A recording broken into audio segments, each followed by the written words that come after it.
রাজনীতি এই এক শব্দেই যেন হাজারো প্রশ্ন, বিতর্ক এবং দৃষ্টিভঙ্গির সমাহার। পৃথিবী জুড়ে এক একটি রাজনৈতিক ব্যবস্থা, এক একটি দেশের রাষ্ট্রীয় কাঠামো, আর এর সাথে জড়িত নাগরিকদের রাজনৈতিক সংস্কৃতি। এই প্রতিটি উপাদানই এক অজানা জগৎ।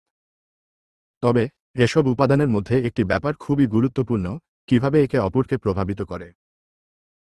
এবং এই প্রশ্নটির সঠিক উত্তর দিতে গিয়ে আমাদের সামনে উঠে আসে ডেভিড ইস্টনের নাম। তিনি যে তত্ত্ব নিয়ে আলোচনা করেছেন তা নিয়ে একদিকে যেমন মন্ত্রমুগ্ধ হওয়া যায়, তেমনি কিছু প্রশ্নও ওঠে যা হয়তো তার তত্ত্বকে আরও খোলাসা করার জন্য গুরুত্বপূর্ণ। ইস্টনের তত্ত্বটি রাজনৈতিক ব্যবস্থা এবং রাজনৈতিক সংস্কৃতির মধ্যে সম্পর্কের ওপর ভিত্তি করে গড়ে উঠেছে।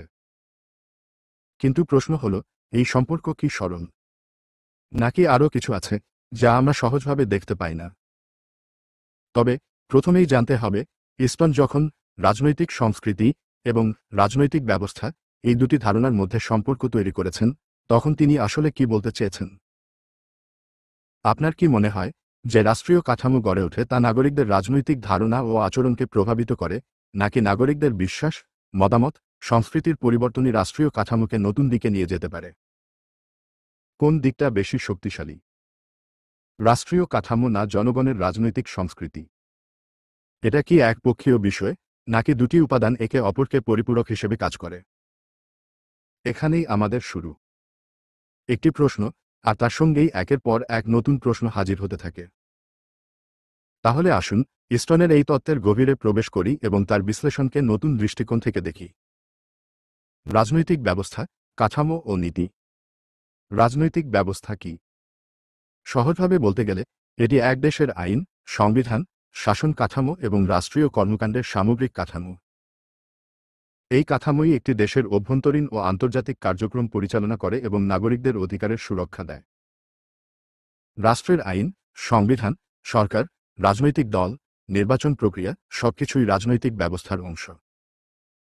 রাজনৈতিক ব্যবস্থার মূল উদ্দেশ্য হচ্ছে একটি দেশ পরিচালনা করা এবং তার নাগরিকদের নিরাপত্তা, স্বাধীনতা ও কল্যাণ নিশ্চিত করা। বিভিন্ন দেশের মধ্যে এ ব্যবস্থা ভিন্ন হতে পারে। ভারতের সংসদীয় ব্যবস্থা, যুক্তরাষ্ট্রের প্রেসিডেন্টিয়াল ব্যবস্থা কিংবা চীনের একনায়কত্ব, এগুলির প্রত্যেকটিই একটি রাষ্ট্রের রাজনীতি পরিচালনার আলাদা পদ্ধতি। রাজনৈতিক সংস্কৃতি, জনগণের অন্তর্দৃষ্টি।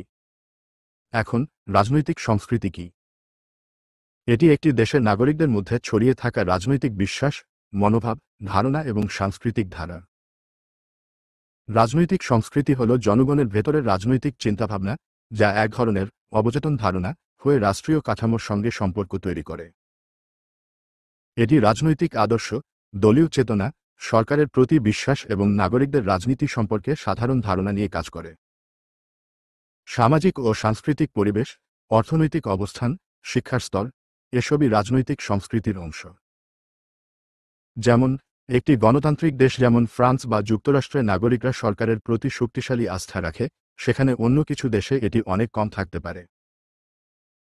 রাজনৈতিক সংস্কৃতি রাজনৈতিক ব্যবস্থার কার্যকারিতাকে প্রভাবিত করে, কিন্তু একইভাবে রাষ্ট্রের কাঠামো ও রাজনৈতিক সংস্কৃতির বিকাশে ভূমিকা রাখে। সুতরাং রাজনৈতিক সংস্কৃতির দৃষ্টিকোণ থেকে একটি দেশের রাজনৈতিক পরিস্থিতি কি কখনো পরিবর্তিত হতে পারে, নাকি রাষ্ট্রীয় কাঠামো তাকে নিয়ন্ত্রণ করে?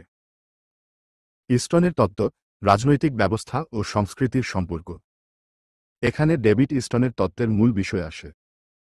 তিনি দাবি করেন রাজনৈতিক ব্যবস্থা এবং রাজনৈতিক সংস্কৃতি একে অপরকে প্রভাবিত করে।